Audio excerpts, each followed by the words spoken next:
نحمده ونصلي على رسوله الكريم اما بعد فاعوذ بالله من الشیطان الرجیم بسم اللہ الرحمن الرحیم رب اشرح لي صدری ويسر لي امری واحلل عقدة من لسانی یفقهوا قولی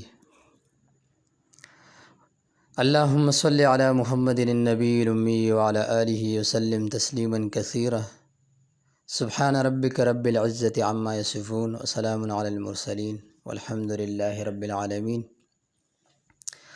امید کرتا ہوں سب بہن بھائی خیریت سے ہوں گے۔ اللہ سے دعا ہے کہ اللہ تمام مسلمان بہن بھائیوں کی عمروں میں برکت عطا فرمائے۔ محترم سامعین، آج ہم بندش کے بارے میں تفصیل سے بتائیں گے کہ بندش کیا ہے، بندش کی علامات کیا ہوتی ہے اور اس کا علاج کیا ہے۔ تو پیارے بہن بھائیوں، ویڈیو کو سکپ نہ کرے، ویڈیو کو آخر تک ضرور دیکھیں، انتہائی معلوماتی ویڈیو ہے۔ تو پہلے ہم یہ جانیں گے کہ بندش کیا چیز ہوتی ہے۔ جو اکثر لوگ کہہ رہے کہ میرے اوپر بندش ہے، رشتوں کی بندش ہے، روزگار کی بندش ہے۔ محترم بہن بھائیوں، عملیات کے ذریعے عجیب و غریب افعال کا صادر ہونا جادو کہلاتا ہے۔ جب جادو کے ذریعے کسی چیز میں رکاوٹ پیدا کی جائے، مثلاً تجارت یا رشتوں میں رکاوٹ یا دکان میں رکاوٹ پیدا کی جائے تو اس کو عرف میں بندش کہتے ہیں۔ گویا کہ بندش خاص ہے اور جادو عام ہے۔ محترم سامعین، تمام کائنات اللہ کے محتاج ہے اور اللہ کسی کے محتاج نہیں۔ اللہ رب العالمین کن فیکون بادشاہ ہے، ہوگا وہی جو اللہ کو منظور ہو۔ صرف وقتی طور پر اگر کوئی شیطانی حرکت کرے تو وہ جادو کرنے والے اور کروانے والے کی بدقسمتی ہوتی ہے، ورنہ جس چیز کے کرنے کا فیصلہ خالق کائنات کرے تو اگر دنیا کے سارے مخلوقات اکٹھے ہو جائے تو بھی کچھ نہیں کر سکے گا، ہوگا وہی جو اللہ کو منظور ہو۔ محترم سامعین، اب ہم بندش کی علامات کے بارے میں بیان کریں گے کہ کس طرح ایک شخص کو پتہ لگ جائے گا کہ میرے اوپر بندش ہے۔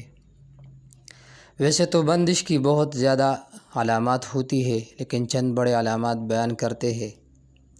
بندش میں عمومی طور پر جو کیسز رپورٹ ہوتے ہیں ان میں کاروبار میں رکاوٹ، میڈیکل علاج میں کامیابی کا نہ ہونا، رشتوں میں تاخیر اور رکاوٹ، ازدواجی تعلقات میں الجھنیں، اولاد کا والدین سے دور ہو جانا، طلباء و طالبات کا تعلیم میں رکاوٹ آنا، ذہن کا مفلوج ہونا، دماغ کا درست طریقے سے کام نہ کرنا، عبادات میں دل نہ لگنا، جسم میں بھاری پن محسوس کرنا، سستی، جمائیہ، عنودگی، یادداشت کمزور ہو جانا، یہ سب بندش کی علامات ہیں۔ اب اس کا علاج کیسے کریں گے؟ تو میں آپ کو قرآن اور حدیث سے انتہائی آسان اور مختصر ترین علاج بتائیں گے۔ آپ کو کسی بھی عامل کے پاس جانا نہیں پڑے گا، گھر بیٹھے خود اپنا علاج کر سکتے ہیں۔ یہ یاد رکھیں کہ قرآن مجید میں اللہ رب العزت نے شفا رکھ دیا ہے۔ قرآن اور حدیث میں بہترین علاج موجود ہے۔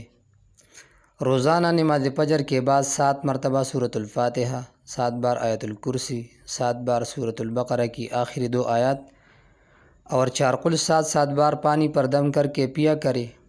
اول و آخر میں 7 مرتبہ درود پاک پڑھے اور فیکٹری، دکان اور کاروباری جگہ پر بھی مطلوبہ وظیفہ پڑھا کرے۔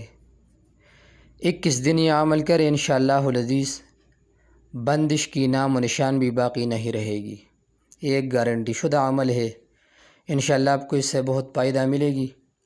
مزید ویڈیوز کے لیے میرے چینل اسلام 33 کو ضرور سبسکرائب کریں اور کمنٹ میں ماشاءاللہ لکھیں اور بیل کے آئیکن پر ضرور کلک کریں تاکہ آپ کو آنے والی ہر نئی ویڈیو مل سکے۔ والسلام۔